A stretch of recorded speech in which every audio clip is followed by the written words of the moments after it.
Hello everyone. Welcome back to my channel.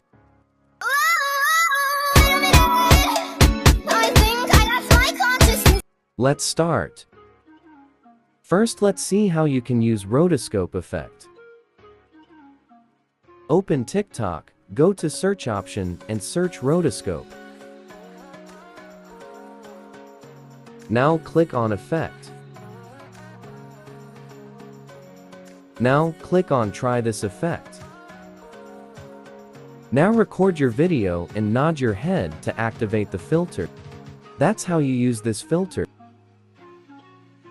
Now, let's see how you can remove this filter. First, record your video with rotoscope effect. After recording, tap on right click. Now come back and change the effect. Click on effects. Now choose any effect you want, and your rotoscope effect will be removed. Thanks for watching. Subscribe my channel and press the bell icon for all latest updates.